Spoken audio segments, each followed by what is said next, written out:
Hi, I'm Yash and welcome back to a new video. In this tutorial, I'll be demonstrating how to paint green grass with liner brush. So for that, let's start off with some green, a mid-tone green color.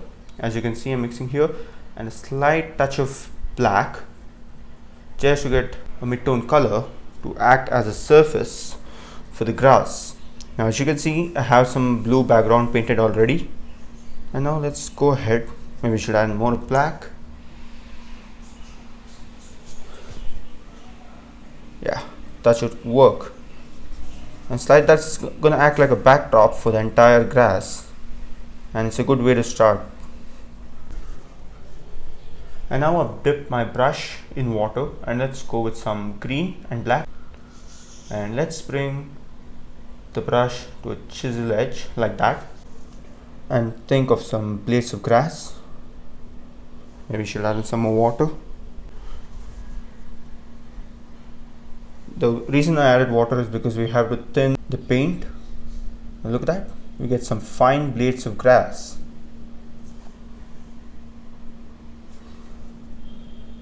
So this is going to be the darker coat. Now let's mix in some mid-tone colors by taking in some green and some lime yellow without cleaning the brush. Let's add in some black too. If you want, you can add even yellow. It depends upon the environment. If you're painting a sunset or a sunrise painting. This is a foreground grass, so it'll be interesting. Now let's come right over here and let's place in some of that mid-tone effects. And the trick over here is to just do circles, semicircles, and barely touching the surface or your canvas.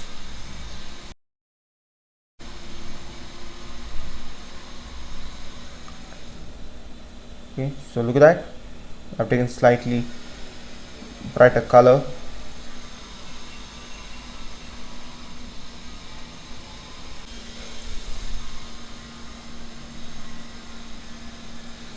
If you're painting in oils, you can add in some linseed oil, so that's going to bring the consistency of the paint.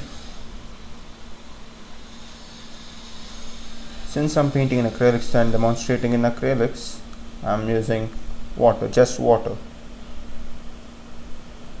So I'm not very particular at this point to get this thin lines or thin blades of grass. I'm just looking to get the overall feel and the color, and that's the reason I didn't take the brightest color. I took a mid-tone color. It's looking bright because of the background.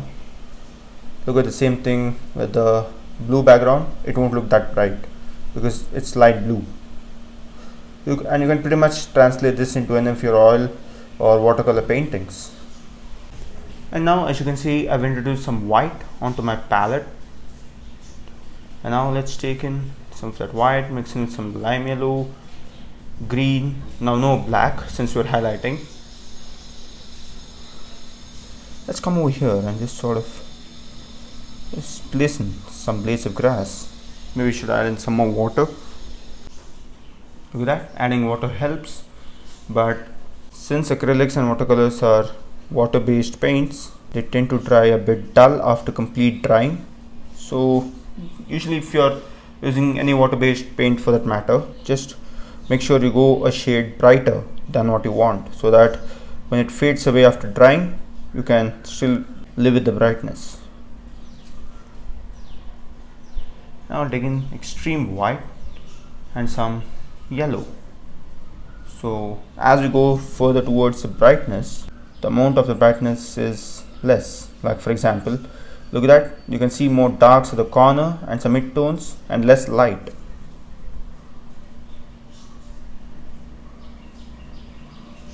Which means that light color is very less. Add some more water, and now let's sort of try to get in some more blades of grass. Now I'm a bit specific as to get in the thin blades of grass. That's going to make your painting look even more realistic. If you are using oils, then it's a bonus because the value remains.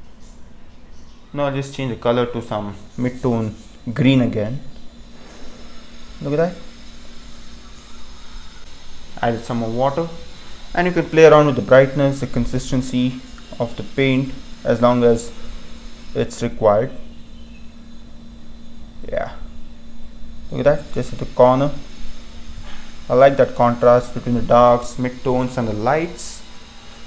And let's take in some more green, just lighten it up with that white and lime yellow, or even lemon yellow. Some brands have that, called lime yellow as lemon yellow. Let's drop it in right over here. And now I'll take in the brush with which I painted the blue color. Let's sort of come over here and drop in. No, we need some more black. Okay, let's sort of just bring out the contrast over here.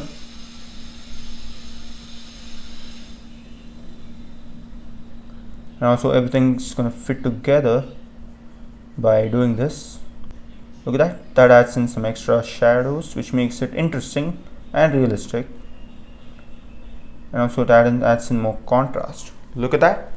Now in the meanwhile, when this is wet, okay, so let's go ahead with some white, green and lime yellow and let's repaint it. And now I'm looking for fine and thin blades of grass. So it's you can achieve this by layering. Like first you go with the dark, then you go with the light, then you go with the mid-tones, then you go with the lights again with some dark, some mid-tones, till it's, you know, like perfectly adjusted to the environment. Also the blades of grass come from the root, that is the ground. So yeah, I'm ensuring that when I was a beginner I used to get carried away by the brightness. There was not much contrast in my painting, and later on I realized that it was because everything was bright. So contrast can be achieved by having very dark and very light colors. Let's sort of go with the last phase of highlights. Maybe we should make it even lighter. Just go with the white color. Whatever is there in the brush will get mixed automatically. And I need some warmth and some interest. So let's add in some more of that green color.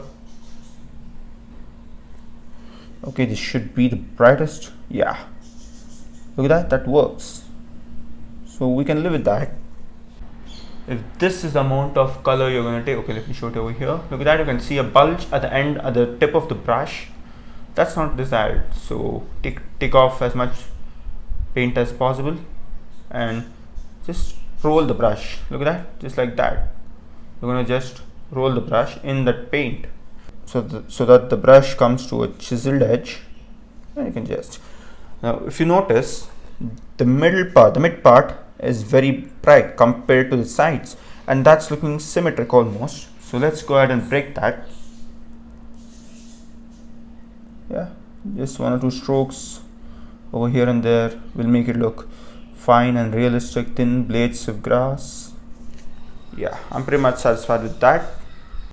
If you're doing this in oils, you can wait for some time for it to dry, and you can come back and apply the highlights so that it's even more accurate. You're just going to turn the brush over here and there and make them look as long as possible in the middle, so that the attention stays in the middle. So in my painting today, this is going to be the subject, just the grass is the subject. So it's a good way to, you know, attract viewers to your paintings. And this can be applied to any landscape painting, or like if you're painting a garden, or if you're painting foreground grass in a beach. So this will help, this technique will help. Okay, so now I'll take in some black.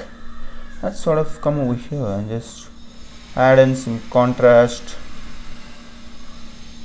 to the blades of grass. That acts as a separator. If you notice, that is going to act like a separator between the blades of grass. Now this whole thing is looking in one piece, almost like one piece. I start off from the darkest region and come all the way towards the mid-tones, and then I did not directly start off from the middle, that is the brightest part, because it looked strange, you know, at the end of the painting. Okay, I need to add some more water. Whenever I reload my brush and come towards the surface of the canvas, I make sure that I start from either right or left, and let's leave the middle part as it is. Also, you can add in some curves. Grass tend to grow in different shapes, different directions.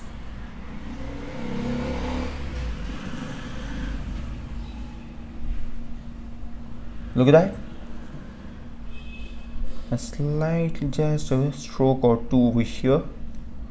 And I'm not bringing this up. Look at that. This and this are tall. That black blades of grass are taller, whereas in the middle I've let the brighter ones grow taller. The main thing over here is the contrast. As you come further towards the foreground, these are the things that will matter: the contrast, the saturation, the depth, the color, the warmth. The warmth automatically increases. Okay, I'm going to take some lighter shade of green. Yeah. And let's come over here and drop in the final highlights.